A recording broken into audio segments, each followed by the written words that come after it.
Ladies and gentlemen, today we have a massive video full of a bunch of amazing Switch 2 updates, rumors, leaks, actual news, and it looks like some major Nintendo Switch 2 events are going to be right around the corner. So let's go ahead and get right into this one. So I always record these videos the day before so I can spend my time editing them and put some actual tender love and care into them. So by the time you're watching this video, I might have no power, allegedly. I'm in the middle of this snowstorm. It's already snowing extremely bad outside, and we're supposed to have another like 48 hours of this. So yeah, I'm sending a message from the past to the future. Who knows if I even exist anymore? But yeah, we're here right now, so that's all that matters. So this video, truly I had to cut it down. There is so much stuff going on. So before we get started, if you could hit a like and subscribe, that would truly mean the world to me. We are 200 subscribers away from 26,000. Follow me on Instagram and Twitter so we can keep our amazing communities growing. And just one more thing. We have to talk about today's sponsor, and that is rushbuy.gg. Rushbuy.gg is an amazing website where you can buy in-game currency super cheap for some of your favorite games like Genshin Impact, PUBG, and more. Probably my favorite feature though is Rushbuy also offers gaming gift cards for super discounted prices. And you guys know I love my gaming gift cards. To purchase them, all you need to do is select your gift card, enter your payment information, and then check out. And within 5 to 10 minutes, you can find your purchase in your email or on your Rushbuy account. And this website is 100% safe and reliable, so you won't have any unnecessary worries. And if you thought it couldn't get any better, well, then you would be wrong. You can now buy 2 $50 gift cards and get one $10 gift card absolutely free. So make sure you scan this QR code or check out the links in the descriptions, and shout out to rushbuy.gg for sponsoring this video. So the first thing I would like to do today is talk about a pretty shocking update, and that is Kensuke Tanabe, at least that's how I think it's pronounced, the Metroid Prime series producer, is retiring from Nintendo. And this came from a recent interview he did with a magazine named Nintendo Dream. So not only did he work on the Metroid Prime series, if I'm not mistaken, he was also a huge part of Paper Mario, which is a franchise I feel like needs to come back. You know, Paper Mario the Thousand Year Door, the remake or remaster or whatever, is a 10 out of 10 game. The Paper Mario game on the Switch, Origami King I think, cool game, horrible battling system. So, I was waiting for a new game, so I don't know how that's going to play out now. But besides giving him his flowers for an amazing career and just amazing work he did, the main thing to take away from this interview is he says he doesn't know if there will be another Prime game. And the fact that he's saying that kind of disproves one of those leaks we've seen maybe a couple months ago, that Metroid Prime 4 and 5 were being worked on at the same time, which, on the surface, like how the hell would that even make sense or work? I'm not saying it's impossible, but I never really thought like that was something that was possible. So him saying he doesn't know that there'll be another Prime game kind of makes me think, yeah, they weren't making both these games at the same time. He did say he has a successor, and I believe, God, I can't think of her name. So forgive me. If you know in the comments, please highlight the name of his successor. And allegedly she's been there side by side with him for a while. So I'm sure everything is in good hands. But man, this is a pretty big update to kind of come out of nowhere. Speaking of updates, the day that you're watching this video, earlier in the morning, we had the Mario Galaxy Direct. Obviously, I make these videos a day in advance, but I'm going to assume they showed you a couple new cast members, a new trailer, and yeah, that's all good and fine. But what this really does show us is a few things. One, this is the first Nintendo Direct I think we've got, maybe ever, on a Sunday, which is kind of out of left field. Number two, we have to go back and look at all the announcements we've got recently, right? We got the Donkey Kong Country Returns HD Switch 2 upgrade. That's awesome. Then Mario Kart World got a pretty big update as well, where they changed some multiplayer or something or another.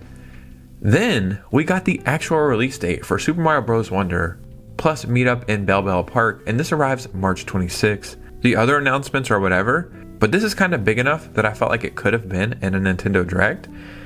And then on top of that, they showed that the little flower, I think, is coming out March 12th, like the talking flower. And then we are also getting 3 amiibos for Super Mario Bros. Wonder. And I gotta say, I really want that elephant one. But look at all these announcements we've got in the past week. you know, realistically, almost any of them could have been in a Nintendo Direct. So what is this saying to us? Well, that next Nintendo Direct, or the theory I have is multiple Directs, but that next big Nintendo Direct is going to be insane. I know we're going to get some crazy third-party stuff, some cool indie games, and a couple shadow drops here and there, whatever, what have you. But the first-party stuff I think is going to be insane. Is this because the holidays weren't as strong as Nintendo wanted? Maybe. But I think we're going to get a huge Nintendo Direct, so much that all these little announcements we got this past week couldn't fit in it. Then I have another theory that we're going to get a Zelda 40th anniversary small presentation, or, you know, some kind of other presentation. I just have a strong feeling it probably won't happen, but, you know, it could. So this really is kind of crazy that we got so many updates back to back, because boy, that next Nintendo Direct, man, that's rumored to be right around the corner. People are saying February 5th or February 12th. What is going to be in that they couldn't fit all of this? Like, what is that going to be like?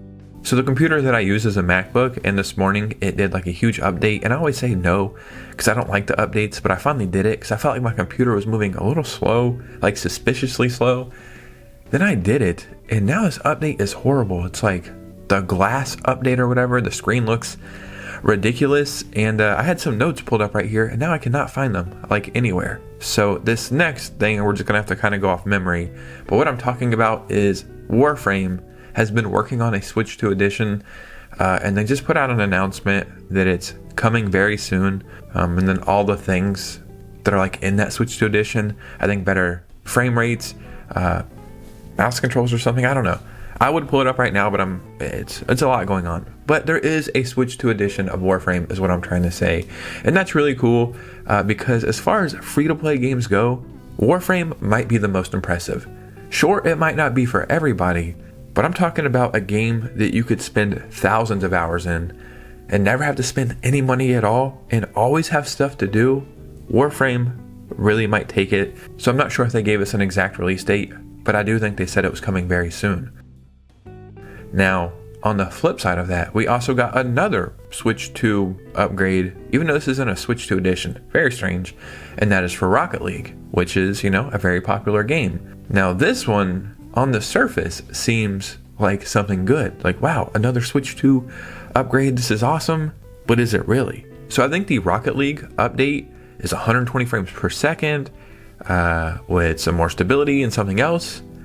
But, you know, that's just what they say. Because when you actually go look at the reviews of this new update, apparently it is horrible so far as to say it's almost unplayable now. Like, this isn't me just making stuff up for the video to be a little bit more exciting or whatever.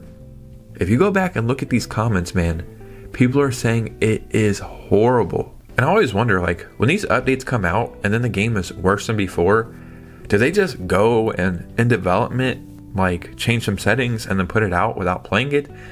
Because if anybody would have tested this, they would have said, hey, that's not great. Like, the big thing from the update is it was supposed to be 120 frames per second, but some of these comments are saying it's dropping down to only 20 frames per second. So that's about 100 frames different right there.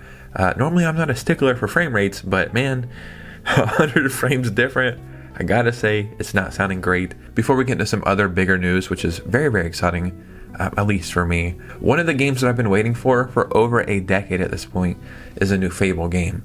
Fable 1, 2, and 3 are some of my favorite, most fondest memories of gaming, and it opened me up to so many other games because when I was younger, these were just video games. I didn't know it was an RPG or a fantasy game or whatever. I just knew it was a video game. So I played them, and I would spend hours upon hours in playing these games, and that shaped how I enjoy a lot of other games that are kind of similar. So, you know, it's kind of cool. You just play games when you're younger, and it kind of molds you into whatever gamer you are. But I've been waiting for a new Fable forever. And a couple years ago, we got like this logo or whatever, and then we started getting leaks and rumors here, and I'm thinking, man, anything that Microsoft has going on, I just don't see it happening. And if it comes out, it's never living up to the hype. But we've seen some actual gameplay recently of Fable, and this game is coming out this year, and I am very excited. Right now, I will probably get it on the PS5 day one, which I'm happy with. I don't have any problems with that. But, you know, me, yeah, I would like to play this on my Switch too. It's not the biggest update or anything, but we have this post coming from Jez Corden who says, was told Fable for Nintendo Switch 2 isn't 100% definite for now, but under consideration for the future. Yeah, I mean, this is Xbox. What are they doing right now? As far as the future goes with Xbox consoles, who can say for sure? Their goal seems to want to focus on publishing games, which I can't fault them for that. You know, they do make some cool games, and if that's what's working for them, it's what's working for them. So I could definitely see this coming over to the Switch too. You know, maybe they're working on it now and just not saying anything, but I would be so happy if this came day one to the Switch 2, because that's definitely where I would want to pick this up. Now, one of my favorite places to get leaks from is the ratings board, right? We see this with the ESRB, we see this with the PEGI board. One of my favorite places to get these from, though, is Australia, and then I think South Korea. Normally when games get rated over there, they're coming like very soon, and it's a strange place for them to get rated like first, but it happens more times than not, or more times than you would think. So we have a game that is rated, and we've covered a bunch of leaks for this in the past, so it's cool to see that this is true, especially to see who it's coming from, because what is going on over there. And what I'm talking about is a new Rayman game. We have Rayman 30th Anniversary Edition. This was just rated in Australia, and this was rated for the PS5 and Nintendo Switch. Very strange that it wasn't rated for Xbox or PC. Weird. The developer and publisher is Atari. Again, very weird. Because as far as Rayman goes, I thought that was under Ubisoft. I just truly don't know how that works, you know what I mean? But I am happy this is seeing the day of light. And the reason why this is cool is because this kind of confirms a leak we've seen recently that there was a Rayman Collection Anniversary game coming, and then also a new 3D Rayman game coming at the same time or soon after. So we could probably see this and then see that new Rayman game later this year. I know Rayman is not for everybody, but if you have a chance to play Rayman Legends, is that what it's called? I have it up on the shelf behind me. One of the best, most charming, just great 2D platformers, and you can find this game all the time, physically for the Switch for like $15. Just know this is a good announcement. Now, the biggest game to come out recently is Final Fantasy VII Remake for the Nintendo Switch 2. I'm still on the fence about buying it because I've already beat that and Rebirth on my PS5. But I think it would be fun to replay the game on my Switch 2, so maybe I will, maybe I won't. It is what it is. What I'm really curious about is how the following games will show up on the Switch 2, because they said Rebirth is coming and Part 3. And if you played Rebirth like I did on my PS5, I just don't understand how they could possibly get this to work on the Switch 2. But, you know, they said this is going to happen, and now we have an update for that, and we know this is 100%. Like, it's factual. It's happening. So Hamaguchi says they have got Final Fantasy VII Rebirth running on the Switch 2 and are now working on making the frame rates stable. While we've gotten Rebirth to function on the Switch 2, we still need to make sure that the frame rates are stable. Our engineers are trying to fine-tune that and make sure we are optimizing properly. Optimizing is probably the most important part of developing games, you know what I mean? Like, making a beautiful game is cool, but if it is not optimized for certain consoles, there's no point. And you would think that would be common sense, but more and more, that's just not the case. So the fact that they already have this running on the Switch 2, I think this game is definitely coming out this year for the Switch 2. And then truly, like day one, I think we're getting Part 3 on the Switch 2 as well. And more I find myself being impressed with this console, because it seems like what we're seeing now is the bare minimum of what we're going to see, like the capabilities, and then, you know, if we get a mid-gen refresh, how powerful that console might be, or if they do something with the dock. The possibilities are endless, man. But ladies and gentlemen, what do you think about this? Because your opinion matters most. So in the comments below, I would love to hear from you guys. If you made it all the way to the end of the video, if you could just do your boy a favor and hit that like and subscribe, that would be pretty cool. Follow me on Instagram and Twitter so we can keep the communities growing. Consider becoming a channel member. And you guys know me, I will see you very soon with a new video. Peace.